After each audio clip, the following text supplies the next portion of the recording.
임종덕 안보실 2차장 휴가가 있다 거의 비상사태로 해병대 사령관한테 전화하고 여기가 개입돼 있고 그다음에 임기훈 국방비서관 여기는 뭐 저 대통령의 그 경로와 이런 부분을 직접 겪고서 국방부에 또 압력을 행사했던 사람으로 보여지고 그다음에 해병대에서 파견된 김모 대령 여기는 저 대통령실 정보를 해병대에 전달하면서 대통령 경로 사실을 알려줬던 인물로 보여지고 그다음에 공직기강 비서실이 또 다른 주체로 이거는 이제 이첩 전후에 사건 이첩 전후에 모든 걸 막는 외압의 당사자로 등장하는 거고 이렇게 보면은 계속 나오는 거거든요. 이렇게 보면 그 당시에 대통령실 전체가 이 문제로 비상이 걸려 있었다고 보여지는 거예요.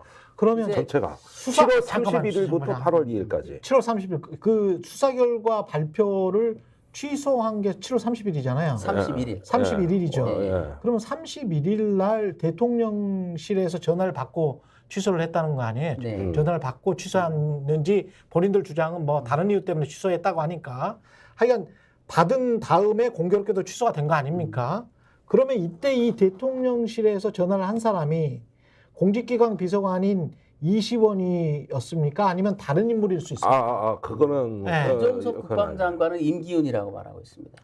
그래서 저는 그래요? 그러니까 국방 라인이에요. 추정해 보면 비공식적 지휘 라인이 구축이 돼 있었던 것 같아요. 박진희, 그 다음에 임기훈, 그 다음에 이시원으로 연결되는 이 라인이 이미 7월 30일부터 움직인 겁니다. 박진희는 국방부에 있는 군사보좌관이고, 그래서 국방부 장관의 한 라인으로 통하고, 그래서 군사보좌관이 대통령실에서 이런 말이 들어왔습니다. 국방부 장관한테 보고하고, 국방부 장관은 책임지기 싫어서 모른 척하고 뭐 이런 과정입니까? 그러면? 그래서 7월 30일에 추정이 가능한 게 뭐냐면 박진희 군사보좌관이 대뜸 해병대 수사단장한테 장관 보고서를 달라고 하고요. 안 된다고 하니까 박진희 군사보좌관이 해병대 사령관한테 직접 연락을 합니다. 임기훈 국방비서관한테 보고해야 될 것 같다. 내일 아침까지는 보고가 돼야 된다.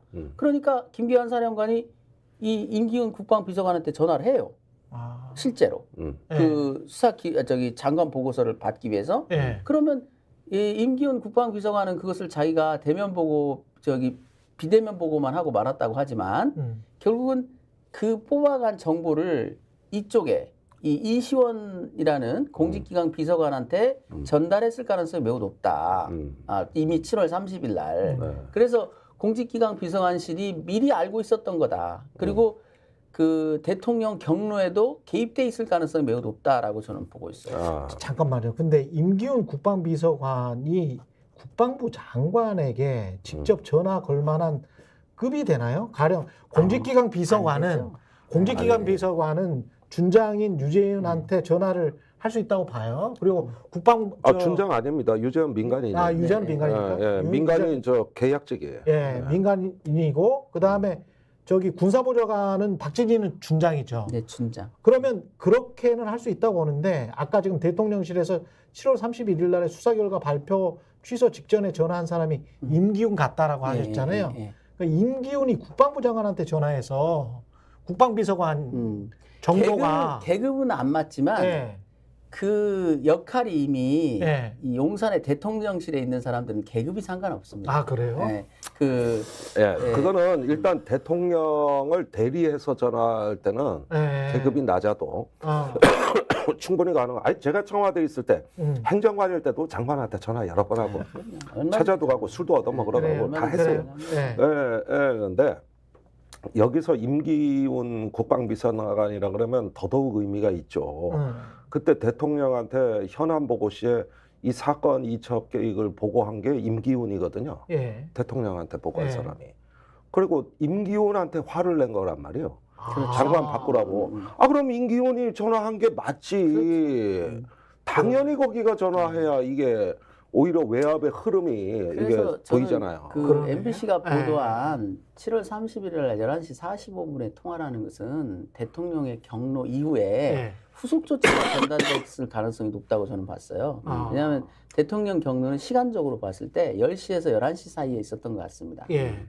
그리고 한참 뭔가 이제 자체 회의를 했던 대책을 일부 마련하고 그걸 최종적으로 전달해 준 시간 아니냐. 11시 45분에 그 용산의 지침을 최종 실무라인 통해서 지침이 하달된 시간이지 그 시간대에 대통령이 전화해서 화를 냈을 가능성 그건 좀 낮다. 이유는 뭐냐면 시간대가 안 맞고 또 공수처가 그거를 이제 MBC에 제공을 했다면 핵심적 정보보다는 그걸 서포트하는 정보를 줬을 가능성이 높거든요. 네. 그래서 대통령의 경로 전화를 직접 알려줬을 가능성은 없고 그 이후에 후속 조치가 돼 있던 전화, 그 전화를 알려줬을 가능성이 높다. 그렇기 때문에 이종석 국방장관도 그 대화 상대방을 지목한 겁니다. 예를 들면 11시 45분에 대통령 경로 전화를 받았다면 아무 말도 안 하고 있겠죠. 그런데 그 전화는 임기훈 국방비서관과의 통화다. 해외 순방과 관련된 뭐 일상적인 얘기를 했다라고 변명하고 있거든요. 예. 그 얘기도 돌려서 들어보면 그 얘기와 일맥상통하다는 거예요. 그러니까 지금 우리가 아는 것보다도 공수처가 더 많은 정보를 지금 갖고 그럼요. 있다고 봐야 되는 거죠. 그렇겠죠. 네. 저는 만약에 딱 하나의 폰만 열어볼 수 있다면 네. 박진희 군사보좌관만 열어도 된다고 봐요. 네. 거기에 다 나와 있겠죠. 네. 양쪽에 그래, 통로네요. 네, 통로 그 말하자면은 그 저기 메신저 역할을 다 그 사람을 거쳐서 장관한테 갖고 장관으로부터 나왔기 때문에 박진희 폰만 열어봐도 다 나오겠죠. 그런데 그 일부 김기한 사령관과의 텔레그램 메시지였나요? 일부 네. 메시지는 어떻게 해요? 그건 확보가 김기한 사령관이 스스로 캡처해서 냈던 겁니다. 냈던 거군요. 네. 그래서 이렇게 복사가 좀 흐릿해 보이더라고요. 그러니까 그 안에서조차도 그렇죠. 상당 부분이 추론이 되는데 그렇죠. 그 사람은 누구로부터 받아서 이렇게 전달했는지까지 밝히면 다 어렵지 않게 근데 밝혀지겠죠. 그거를 낸 김기한 사령관은 그거를 낸 이유는 본인은 정당하게 수사를 하려 했고 그 법적 절차가 미비된 게 없다. 그거를 지금 주장하려고 그걸 낸 그렇죠. 거잖아요. 일단 낸 이유는 쉽게 말하면 그런 사실이 있으니 낸 거고요. 그런 사실을 얘기했을 때 자기에게 크게 불리하지 않기 때문에 그렇지. 낸 거 아니겠습니까? 뭐냐면 이 모든 문제를 국방부가 감나라 배나라 했다.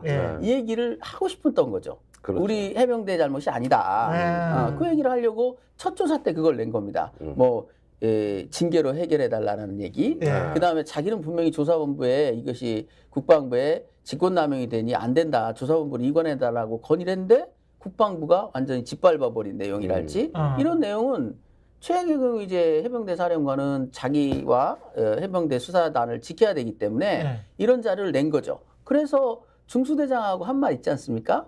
그 법무관리관하고 다 한 얘기 확보돼 있지. 이 얘기가 그 얘기예요. 김기한 사령관 생각은 그때 당시에 유재현 법무관리관과의 통화가 녹취된 걸로 안 것 같아요. 그 말이 다 확보돼 있지. 이 얘기는 스픽스는 말하는 언론입니다. 대세는 유튜브, 그중에서 스픽스. 좋아요, 댓글, 구독, 알림 설정. 여러분이 저희를 사랑해 주시고 우리가 여러분을 사랑하는 4가지 방법입니다.